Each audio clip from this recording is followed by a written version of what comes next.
नमस्कार दोस्तों, धर्म रहस्य चैनल में आप सभी का एक बार फिर से स्वागत है। आज का यह अनुभव एक सच्ची घटना पर आधारित है। कैसे किसी के जीवन में ब्रह्म प्रेत आ जाता है, इसकी वजह से क्या क्या परेशानियां देखने में आती हैं, आज के अनुभव के माध्यम से जानेंगे।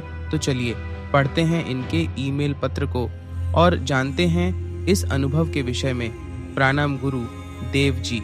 ये कहानी एक सच्ची घटना पर आधारित है। ये घटना 2016 की है, जब मैं छोटा था। मेरा नाम अवधेश यादव है। मैं अयोध्या उत्तर प्रदेश से हूँ और वर्तमान समय में एक प्राइवेट अध्यापक हूँ और एक हिंदी साहित्य लेखक एवं कवि हूँ, यूट्यूबर तथा आध्यात्मिक व्यक्ति हूँ। अभी हमारा एज 25 ईयर्स ही। ये घटना दाऊदपुर नामक गांव में रहने वाले मेरे मध्यम वर्गीय परिवार के साथ हुआ था। ये घटना वहां से आरंभ हुई जब मेरे घर की छत की सीढ़ी बन रही थी। यह एक दिन की बात है जब मेरी माँ सुबह के समय 3:20 पर एक बुरा सपना देखा। उन्होंने देखा कि वे माता काली की पूजा हवन कर रही थी और मेरे दादाजी आकर उस हवन में अपना पैर रख देते हैं ताकि वह हवन खंडित हो जाए और पूजा न संपन्न हो। परंतु इतने में ही मेरी माँ जैसे ही मेरे दादाजी को मारने के लिए दौड़ती हैं, उतने में ही मेरे पापा उन्हें रोक लेते हैं।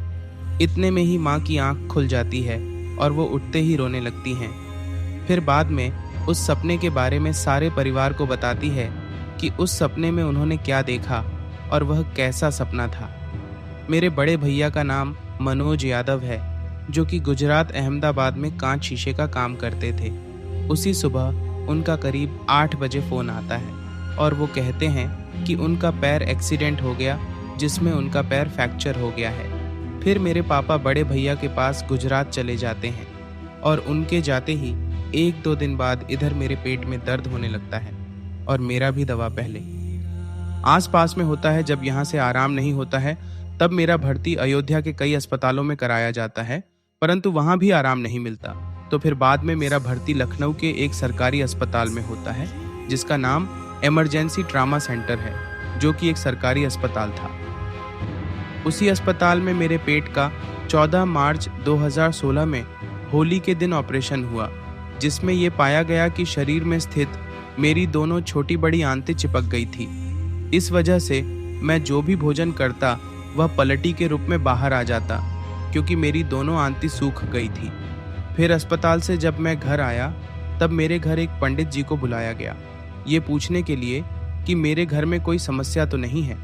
उन्होंने बताया कि आपके घर में बरम राक्षस का साया है 7-8 साल से और इसे आपके किसी खास पड़ोसी या पट्टीदार ने करवाया है। उस दिन से मेरे साथ आज तक कई सारी घटनाएं घट चुकी हैं और वो घटनाएं वर्तमान समय में भी घटित हो रही हैं मेरे साथ। ये सन 2025 है। हालांकि अभी 2-4 महीना पहले की एक घटना है जो कि मेरे साथ हुआ था। एक दिन जब मैं अपने बाथरूम के अंदर फ्रेश होने गया था और जब फ्रेश होकर बाहर निकलने वाला था, तब मुझे दरवाजे के बाहर से एक आवाज़ सुनाई देती है कि अंदर कौन है।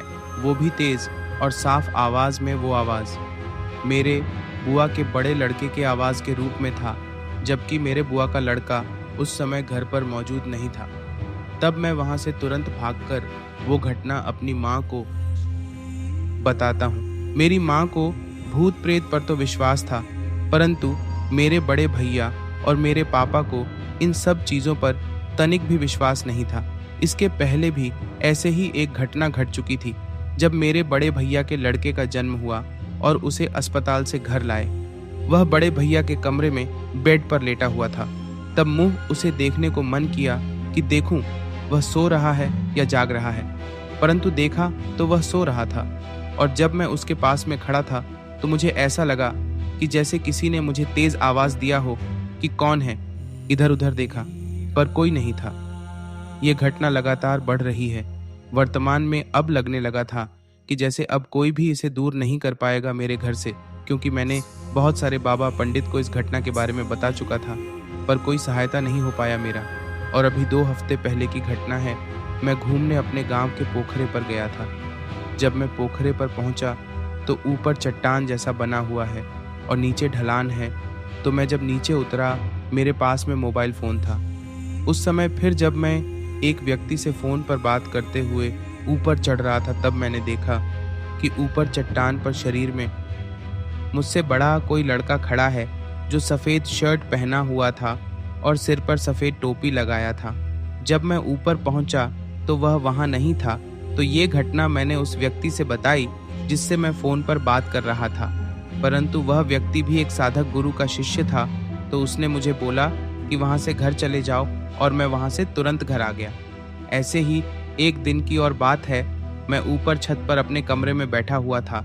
अचानक मुझे ऐसा लगा कि जैसे कोई मेरे सामने खड़ा हो अंधेरे में, क्योंकि मेरे कमरे में ही बल्ब का प्रकाश था, पर कमरे के बाहर अंधेरा था, ज्यादा कुछ दिखाई नहीं दे रहा था। मैं तब घबरा गया। तो मैंने एक और व्यक्ति से बात करके इस बारे में बताया कि अभी अभी मेरे साथ क्या हुआ। इस व्यक्ति का नाम ललित है। यह व्यक्ति काफी दूर का है और यह भी उसी साधक गुरु का शिष्य है, जिस गुरु का शिष्य वो पहला व्यक्ति था जिसे मैंने उस दिन पोखरे वाली घटना को बताया था। फिर ललित नाम के व्यक्ति ने मुझे काल भैरव मंत्र पढ़ने के लिए बोला, जो मुझे याद नहीं था उस समय। फिर उसने मंत्र बताया मुझे। वह काल भैरव मंत्र ऐसा था, ओम ब्रूम भैरवाय नमः रक्षामि। उसने बोला कि ये मंत्र पढ़ते हुए नीचे जाकर परिवार के साथ सो जाओ। पर मैं नहीं गया। उसके फोन रखने के बाद मैं कभी हनुमान मंत्र पढ़ता, ओम नमो हनुमते नमः, या ओम नमो हनुमते रुद्रात्मकाय हूँ फट, तो कभी ओम ब्रूम भैरवाय नमः रक्षामि। और फिर बाद में मुझे कब नींद आ गई मुझे पता भी नहीं चला। हालांकि अभी भी वो घटनाएं घट रही हैं। एक घटना और है, मेरे गांव में एक स्त्री है जो वशीकरण और काला जादू टोटका जानती है, पर वह केवल अपने पड़ोसी और अपने परिवार ही ये सब क्रिया करती है, ताकि उसके बारे में किसी को पता न चले कि वह ये सब तंत्र मंत्र विद्या जानती है। हालांकि वह स्त्री भी कई लोगों को परेशान कर चुकी है। गुरुजी, यह थी अब तक की घटना। आप इस घटना पर अपने विचार दीजिए। आपको प्रणाम। जय मां पराशक्ति। इस घटना से आप जान सकते हैं कि कैसे जब कोई ऐसी शक्तियां किसी भी कारण से आपसे जुड़ जाती हैं तो उनकी वजह से बहुत सारी परेशानियां जीवन में आने लगते हैं। वैसे तो ऐसी शक्तियों को हटाने के लिए कई सारे तांत्रिक और मंत्र विधान हैं, किंतु सबसे उत्तम है गुरु मंत्र की शरण लेना। इससे आपके अंदर ऐसी पॉजिटिव या सकारात्मक ऊर्जा स्थापित हो जाती है।